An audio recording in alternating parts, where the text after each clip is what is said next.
Banyak dari kita yang tidak tahu bagaimana cara hidup lebih bahagia. Alhasil kita hidup dalam kekhawatiran dan kecemasan untuk melindungi uang kita, penampilan kita, dan kemampuan kita. Ketika kita kehilangan barang, uang, posisi, dan kekuasaan, kita mungkin merasa tidak bahagia. Ya, itu pasti. Terkadang kita tidak menyadari di mana letak kebahagiaan yang sesungguhnya dalam diri kita. Kita beranggapan jika kebahagiaan akan kita dapatkan di saat kita punya banyak uang. Saya dapat membeli ini itu sesuka saya, tapi kenyataannya uang juga tidak benar-benar menjamin kebahagiaan hidup saya. Jadi apa yang menentukan kamu dapat hidup lebih bahagia? Menurut penelitian, ada 50% ditentukan oleh genetika.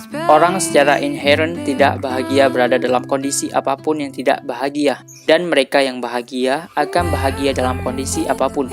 Namun beberapa kebiasaan dapat membuat kita lebih bahagia dengan mengubah perilaku sehari-hari. Berikut 5 cara agar kamu dapat hidup lebih bahagia. Yang pertama, jadilah optimis. Obsesif mengkhawatirkan sesuatu. Kita merasa memiliki kendali, namun ada banyak hal di dunia ini yang di luar kendali kita. Sesuatu yang buruk bisa saja terjadi pada kita dan orang-orang terdekat kita. Pada kondisi tersebut kita bisa diserang oleh berbagai kekhawatiran. Padahal, kekhawatiran tidak akan mengubah apapun di dunia nyata. Kekhawatiran hanya akan menimbulkan kecemasan dan menjauhkanmu dari kebahagiaan yang ada dalam kendalimu. Sean Ecker menulis dalam buku hariannya pengalaman positif selama 24 jam terakhir. Misalnya, cuaca cerah hari ini, sarapannya enak, atau pelayan kafe yang sangat ramah setelah melayani saya. Lakukan ini setelah kamu menjalin hari yang melelahkan dan sebelum kamu beranjak untuk tidur. Dengan membuat buku harian setiap malam, secara alami kamu terbiasa mencari hal-hal yang positif dan memiliki lebih sedikit waktu untuk memikirkan hal-hal negatif. Yang kedua, memaafkan orang. Ketika kamu dipertaruhkan oleh seseorang, apakah itu kekasihmu atau bos tempatmu bekerja, mungkin ini sering terjadi kesalahan dan kamu harus memaafkannya. Yang penting bagi kebahagiaan bukanlah memaafkan seseorang karena kamu terancam, tetapi maafkan orang itu dalam hati kamu sendiri. Tentu saja jika kita bisa menyingkirkan perasaan tak kenal ampun yang membuat kita negatif, kita dapat meningkatkan kebahagiaan dalam diri kita. Yang ketiga, selesaikan konflik dan masalah. Ada hal yang paling sering terjadi dalam hidup kita.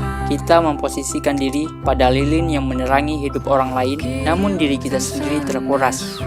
Kita sering mengikuti apa yang orang lain mau dan mengabaikan kebutuhan pribadi. Padahal kebiasaan tersebut sangat tidak menyehatkan. Bukan tidak ada alasan, kita sering melakukan ini agar tidak terjadi masalah. Tapi, kabur dari masalah akan memperburuk keadaan dan membuat seseorang kehilangan rasa bahagia. Semakin lama kamu menahannya, akan semakin besar ketidakpuasan yang dirasakan. Jadi tetaplah menjadi dirimu sendiri. Jalani ide-ide dan keinginanmu apapun hasilnya. Yang keempat, menangani lebih dari kemampuan. Ada banyak faktor yang mempengaruhi kebahagiaan, baik di kehidupan pekerjaan maupun pribadi. Jika kamu terlalu membebani dirimu dengan tanggung jawab, kamu akan lelah dan tidak bahagia. Cobalah kurangi atau cepat selesaikan hal-hal yang membuatmu stres. Dan jangan lagi melakukan itu. Beristirahatlah, nikmati hari-harimu dengan melakukan hal yang kamu sukai. Keseimbangan gaya hidup adalah kunci kebahagiaan. Yang kelima, selalu melihat orang lain lebih baik. Sindrom rumput tetangga selalu lebih hijau, membuatmu terus percaya bahwa selalu ada yang lebih baik daripada yang kamu punya. Jika kamu menolak menjalani momen-momen indah dan orang-orang yang menyenangkan di sekitarmu, kamu mungkin akan sulit menemukan kebahagiaan. Apresiasilah apa yang sudah kamu miliki. Nah, itulah 5 cara agar kamu dapat hidup lebih bahagia dari hari-harimu sebelumnya. Beritahu kami apa masalah terbesar kamu sehingga kamu merasa tidak bahagia.